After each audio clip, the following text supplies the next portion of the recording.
Peri engineering, arts and science, pharmacy, nursing மற்றும் physiotherapy கல்லூரிகள் சென்னை இந்தியாவில் சிறந்த உள்கட்டமைப்பு கொண்ட கல்லூரிகளில் ஒன்று.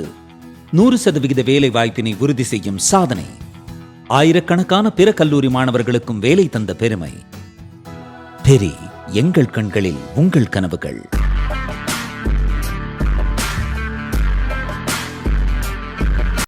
வணக்கம் ஜெயஹிந்த். இன்னைக்கு நம்ம சேனல்ல ஒரு முக்கியமான அப்டேட் பார்க்க போறோம். வளைகுடாவில் நடக்கக்கூடிய இந்த யுத்தத்தை பத்தி. இந்த பிளாக்கேட் அமெரிக்கா ஒரு பக்கம் செஞ்சிருக்காங்க, இன்னொரு பக்கம் ஸ்ட்ரைட் ஆஃப் ஹார்மோஸ்ல ஈரான் செஞ்சிட்டு இருக்காங்க. பட் இந்த முறை கேம்ல, அதாவது ஏப்ரல் 22க்கு பிறகு கடந்த 8 நாளாக குறிப்பாக இந்த பிளாக்கேட் அப்படின்றது ஈரான் மேலே கண்டிப்பாக ஒரு தாக்கத்தை ஏற்படுத்தியிருக்கு.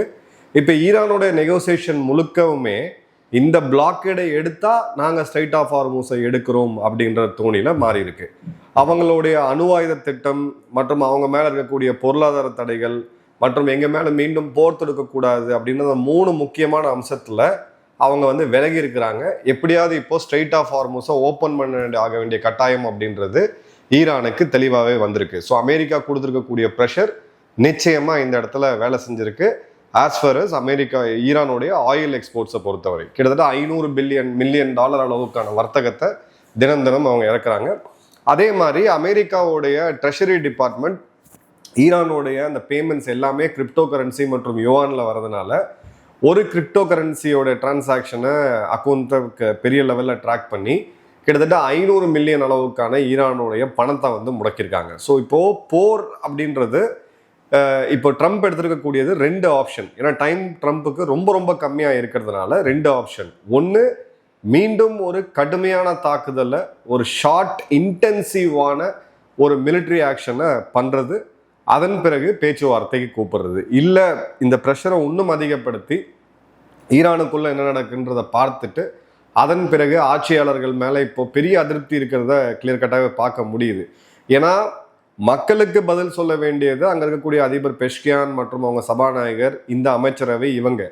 ஆனால் அங்கே ஆக்சுவலாக அந்த மிலிட்ரி ஆக்ஷன்ஸை கண்ட்ரோல் பண்ணிக்கிட்டு இருக்கிறது ஐஆர்ஜிசியோட தளபதிகள். ஸோ இங்கே தான் ஒரு பெரிய ஒரு இது வரும்போது இதுக்குள்ள அரசியல் தலைமையை கையை வைக்காம இந்த ஐஆர்ஜிசி மேலே மீண்டும் கையை வைக்கிறதுக்கான வாய்ப்புகள் மிக அதிகமாக இருக்குது. அதை பற்றி நம்ம இன்னொரு டீட்டெயில் வீடியோவில் பார்ப்போம்.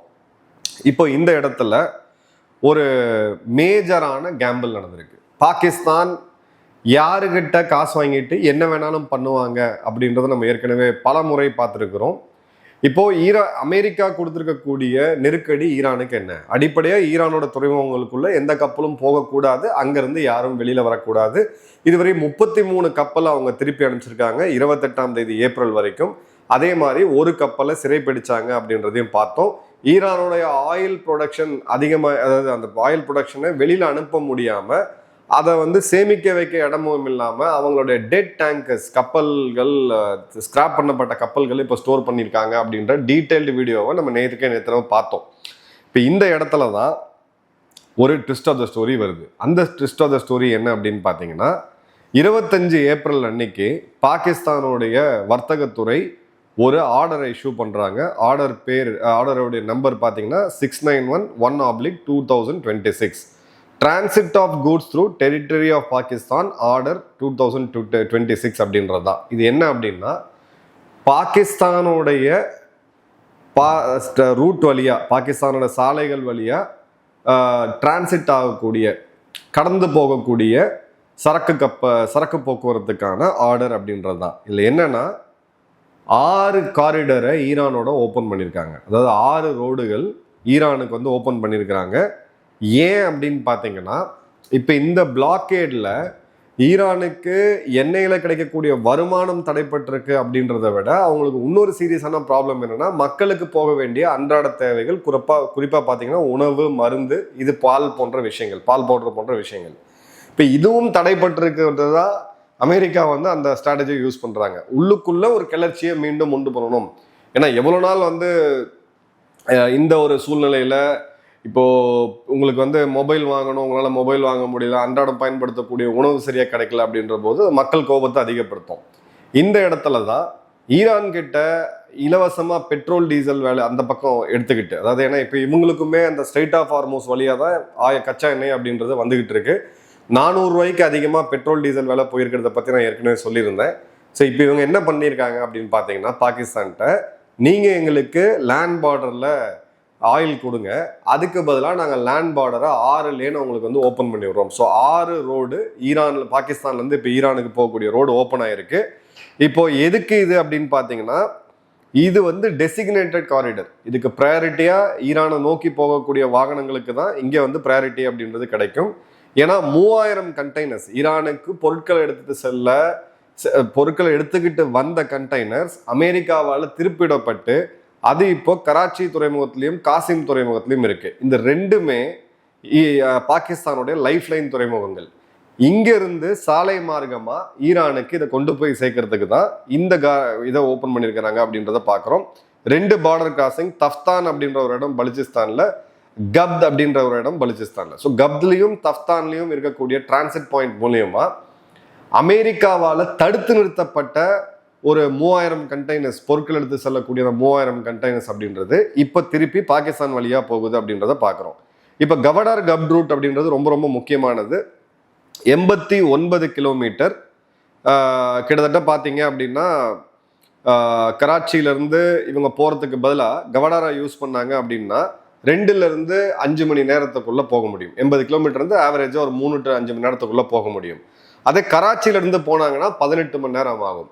ஸோ கவடார் துறைமுகத்தை யார் ஆப்ரேட் பண்ணுறது? சீனா. சீனா யாருக்கு ஆதரவான நாடு? ஈரான். ஏன்னா ஈரான் அவங்களுக்கு கச்சா எண்ணெய் கொடுத்துக்கிட்டு இருக்காங்க. இப்போ இந்த நாளில் பாதிக்கப்பட்டிருக்கக்கூடிய ஒரு பக்கம் ரிசீவராக இருக்கக்கூடிய ஈரான், இன்னொரு பக்கம் ஏற்றுமதியாளராக இருக்கக்கூடிய சைனா.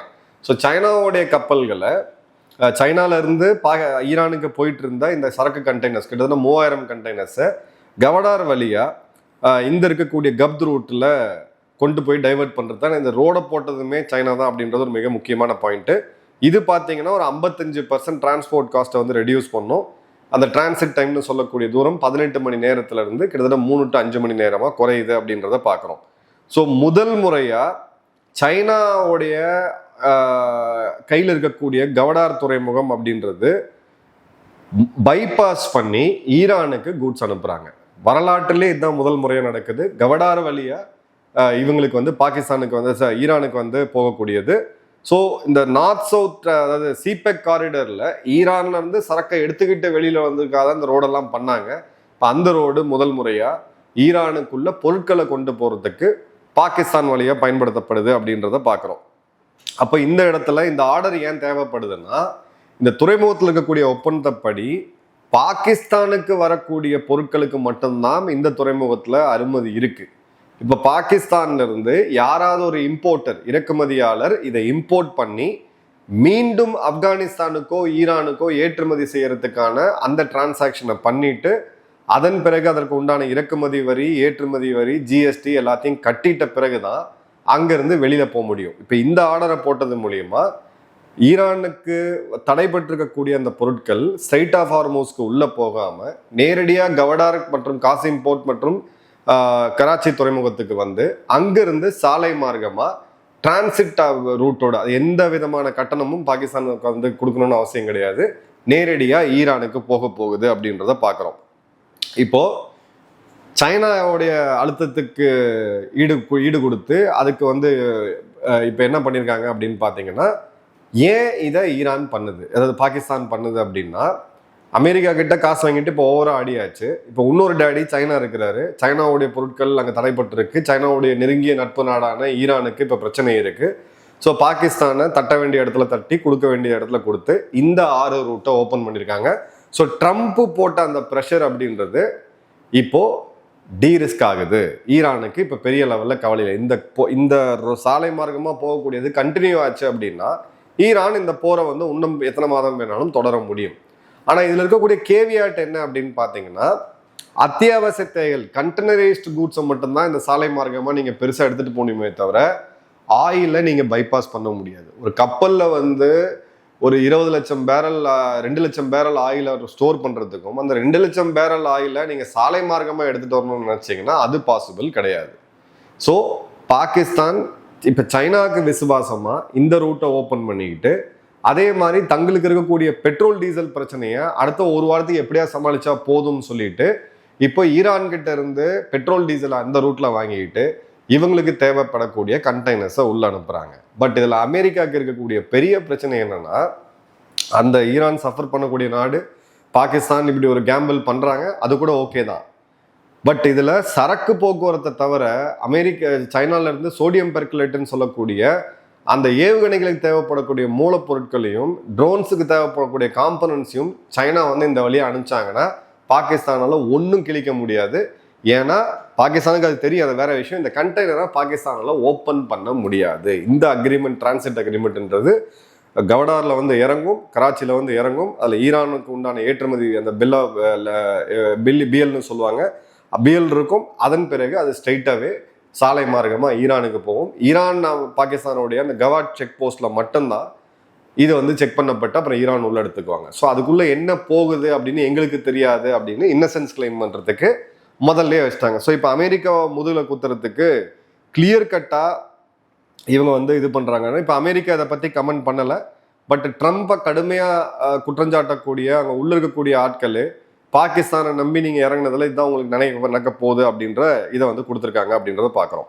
அதே மாதிரி ஈரானோடைய மிலிட்ரி த்ரெட் அவங்க அதிகப்படுத்திருக்காங்க. இப்போ அமெரிக்கா எப்படி ஒரு பக்கம் த்ரெட் அவங்களுக்கு கொடுக்குறாங்களோ, ஈரானோடைய ஐஆர்ஜிஸ், ஈரானோட நேவல் கமாண்டர் அட்மிரல் ஷாராம் ஈரானி அவர்கள் இப்போ என்ன சொல்றாரு அப்படின்னு பார்த்தீங்கன்னா, ஒரு புது ரகசிய ஆயுதத்தை பயன்படுத்தி எதிரியை வந்து நிலைகுலை செய்வோம் அப்படின்றதான். இந்த புது ஆயுதத்தை பயன்படுத்த வச்சிடாதீங்க அப்படின்னு சொல்லி அவங்க பயமுறுத்துறாங்க. இப்போ இந்த இடத்துல பார்த்தீங்க அப்படின்னா அவர் என்ன சொல்றாருன்னா, அமெரிக்கர்களுக்கு ஹார்ட் அட்டாக் வராம பார்த்துக்குங்க. ஏன்னா நேத்து ஒரு நாள் முன்னாடி தான் ட்ரம்ப் தன்னோட சோஷியல் ட்ரூத் பக்கத்துல கையில ஒரு துப்பாக்கியோட, எந்திர துப்பாக்கியோட நான் போருக்கு தயாராகிறேன்னு சொல்லி சிம்பாலிக்கா அவர் எப்பயுமே இந்த மீம்ஸ் எல்லாம் போடுவாரு. அதிபர்களை பத்தி, பிரதமர்களை பத்தி பசங்க மீம்ஸ் போடுவாங்க, பட் அவரே மீம்ஸ் போடுறது அப்படின்றது அமெரிக்கால மட்டும்தான். ஸோ ட்ரம்ப்புக்கு போடுறதுக்கு இந்த இடத்துல இவங்க பதிலடி கொடுக்குறாங்க சிம்பாலிக்கா. மொஷின் ரிசாய் இந்த இடத்துல பேசும்போது அவங்களோட சுப்ரீம் லீடருக்கான சீனியர் அட்வைசர், இந்த இடத்துல இன்னொரு முறை நீங்க போற துவங்கினீங்க, இன்னொரு ரவுண்ட் ஆஃப் வார் துவங்கினீங்கன்னா அமெரிக்காவுக்கு அது ஒரு பேரழிவா இருக்கும் அப்படின்னு சொல்லியிருக்காங்க. அதே மாதிரி பாத்தீங்க அப்படின்னா ஈரான் வந்து அமெரிக்க துருப்புகளை வந்து சிறைப்பிடிப்பாங்க, அது மாதிரி நூற்றுக்கணக்கான அதாவது எண்ணிக்கையற்ற கப்பல்களை தாக்கி அழிப்பாங்க பெர்ஷியன் கல்ஃப்லயும் சி ஆஃப் ஒமான்லயும் அப்படின்றது. ஸோ கப்பல்களை தாக்கி அழிச்சு சிறைப்பிடிக்கணும் அப்படின்னா இந்த ரகசிய ஆயுதம் அப்படின்றது அவங்க என்ன வெளியில கொண்டு வராங்கன்னா ஒரு ஆன்டிஷிப் மிசைல். ஆன்டிஷிப் மிசைலை தான் இப்போ அவங்க ஒரு ரகசிய ஆயுதம்னு சொல்றாங்க. ஸோ இந்த டெக்னாலஜியை ஈரானுக்கு கொடுத்தது ஆப்வியஸா ஒரே ஒரு நாடாக தான் இருக்க முடியும், சைனா. ஏன்னா ஆன்டிஷிப் மிசைல்ஸ்ல ரஷ்யா பெரிய அளவுக்கு இன்வால்வ் ஆகிறது கிடையாது. ஸோ ஈரானோடைய அப்ரோச் அப்படின்றது இன்னும் ஹார்ட்லைனா போகுது அப்படின்றத பார்க்குறோம். அதே மாதிரி பார்த்தீங்க அப்படின்னா இந்த அணு ஆயுத போரை பத்தி இந்த சத்தம் ஹவுஸ்ன்னு சொல்லக்கூடிய யூகே பேஸ்ட் திங்க் டேங்க் என்ன சொல்றாங்கன்னா, ஒருவேளை இந்த அணு ஆயுதத்தை ஈரான் பர்சியூ பண்றாங்க, ஒரு பேச்சுக்கு சொன்ன அமெரிக்காவே ஒத்துக்குச்சுன்னா கூட சவுதி வந்து இப்போ அணு ஆயுதத்தை கையில் எடுக்க வேண்டிய சூழ்நிலை வரும் அப்படின்றது சவுதியோடைய பாயிண்ட். ஏன்னா அவங்களுடைய பரம வைரியான ஈரான் கிட்ட அணு ஆயுதம் இருக்கும்போது தங்களுடைய பாதுகாப்பு எக்ஸிஸ்டன்ஷியலாக வந்து ஒரு கேள்விக்குரிய ஆயிடும் சொல்லிட்டு அப்போ சவுதியும் வந்து அணு ஆயுதத்தை கையில் எடுக்கும். சவுதி அணு ஆயுதத்தை எப்படி கையில் எடுக்கும்? அவங்களுடைய சிஷகோடியான பாகிஸ்தான் தான் எடுப்பாங்க. ஸோ இது நடக்கக்கூடிய சான்ஸ் இல்லை அப்படின்றத நம்ம பார்க்குறோம். இப்போ ஹெரிட்டேஜ் ஃபவுண்டேஷன் முக்கியமான திங்க் டேங்க்ஸோடைய இது பார்த்தீங்க அப்படின்னா அமெரிக்காவுடைய வல்னரபிலிட்டி அப்படின்றது டெப்ளிஷன் ஆஃப் ஸ்டாக்ஸ், குறிப்பாக Patriot PAC-3 missile, that interceptor missile, Soufan சென்டர்னு சொல்லக்கூடிய இவங்க என்ன சொல்றோம் அப்படின்னு சொல்றாங்க அப்படின்னு பார்த்தீங்கன்னா ஃபாரின் பாலிசி மேல் பிராக்டிஸ் அப்படின்னு சொல்றாங்க. அதே மாதிரி பார்த்தீங்க அப்படின்னா இந்த ஸ்டேட் டிபார்ட்மெண்ட்டு ஈரானோடைய இப்போ நடந்திருக்கிறது எல்லாமே இது எல்லாமே இவங்க வந்து சுயமா உருவாக்குனதான். ஈரானால இந்த ஸ்ட்ரைட் ஆஃப் ஹார்மூஸை கம்ப்ளீட்டாக க்ளோஸ் பண்ண முடியாது அப்படின்ட்டு. ஜார்ஜ் டவுன் யூனிவர்சிட்டி என்ன சொல்றாங்க அப்படின்னு பார்த்தீங்கன்னா ஸ்ட்ராட்டஜிக்காக இந்த போரை ஓவர் எக்ஸ்டெண்ட் பண்ணக்கூடிய ஒரு அபாயத்தில் அமெரிக்கா இருக்கு அப்படின்றாங்க. அதே மாதிரி பார்த்தீங்க அப்படின்னா காங்கிரஸோட அவங்களோட ரிசர்ச் சர்வீஸ், இவங்களோட பார்லமெண்டத்தோட மார்ச் ரிப்போர்ட் படி எடுத்தீங்கன்னா இது ஒரு வைடர் எஸ்கலேஷனாக போகணுவாங்க. ஆப்வியஸாக தான் நடந்திருக்குது. இந்த இடத்துல நம்ம பார்க்க வேண்டியது என்ன அப்படின்னா இந்த ரகசிய ஆயுதம் என்ன?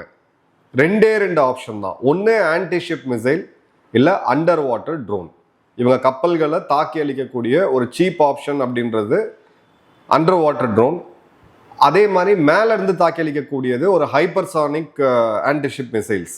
இது 2 தான் இங்கே வாய்ப்பு இருக்குது. இந்த 2 தான் இவங்க இது பண்ணுறாங்க. அதே மாதிரி இவங்களுடைய ட்ரோன் எல்லாம் சேர்த்து ஈரானுடைய சாலைகளில் கிட்டத்தட்ட ஒரு 150 ஷைட் ட்ரோன்ஸை வந்து இவங்க டிஸ்க்ளோஸ் பண்ணியிருந்தாங்க அப்படின்றத பார்க்குறோம்.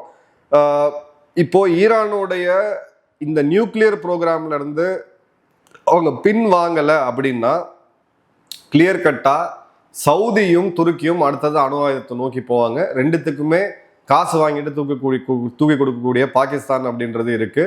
துருக்கி கிட்ட அணு ஆயுதம் போச்சு அப்படின்னா அடுத்தது இஸ்ரேல் சும்மா இருக்க மாட்டாங்க. ஸோ இது வந்து ஒரு பெரிய ட்ரிகரை ஆரம்பிச்சுறதுக்கான வாய்ப்புகளும் நிச்சயமா இருக்கு. இப்போ ட்ரம்ப் மீண்டும் போற தூங்குவான்னு சொல்லக்கூடிய அந்த அக்ரெசிவ்னஸுக்கு மார்க்கெட் ரியாக்ட் ஆயிருக்கு. இன்னைக்கு கச்சா எண்ணெயோடைய விலை $120 பெர் பேரல் அப்படின்ற அளவுக்கு இருக்கு. இந்த இடத்துல இந்த 120 அப்படின்றது அடுத்த ஒரு 10 நாள் இல்லை 7 நாளைக்கு நின்னா கூட நம்ம வந்து உறுதியாக சொல்ல முடியும், இந்தியாவில் எல்லாருக்கும் பெட்ரோல் டீசல் விலை அப்படின்றது நிச்சயமாக உயரதான் போகுது. ஏன்னா $120 வெர்சஸ் $70ன்றது $50, $1க்கு 55 காசு அப்படின்ற போது கிட்டத்தட்ட 30 ரூபாய்க்கும் அதிகமான ஹிட்டை இப்போ நீங்கள் ஆயில் கம்பெனிஸ் எடுத்துட்டு இருக்காங்க. இது ரொம்ப நாளைக்கு போக முடியாது. பட் எந்த அளவுக்கு அப்படின்றது ஒரு மிக முக்கியமாக நம்ம பார்க்கணும். ஃபினான்ஸ் மினிஸ்ட்ரியோட ரிப்போர்ட்டுமே ஒரு லெவலுக்கு மேலே இதை மக்களுக்கு பாஸ் பண்ணி தான் ஆகணும் அப்படின்ற சில கருத்துக்கள்லாம் சொல்கிறாங்க, நியூஸில் நம்ம பார்க்குறோம். ஸோ இப்போ பாகிஸ்தான் செஞ்ச இந்த துரோகத்துக்கு இல்லை இந்த முதுகுல குத்துனதுக்கு இன்னொரு வாய்ப்புமே இருக்கு. அமெரிக்கா ஈரான் கிட்ட சில பேச்சுவார்த்தைகள் நடத்தி கன்செஷனா இந்த ரோடு மூலிமா அமெரிக்காவுடைய கண்ட்ரோல்ல சில கூட்ஸை உள்ள அனுப்புறதுக்கான வாய்ப்புகள் இருக்கு அப்படின்னு சொன்னாலும் இந்த போர்ட் அப்படின்றது சைனாவுடைய கண்ட்ரோல்ல இருக்கு.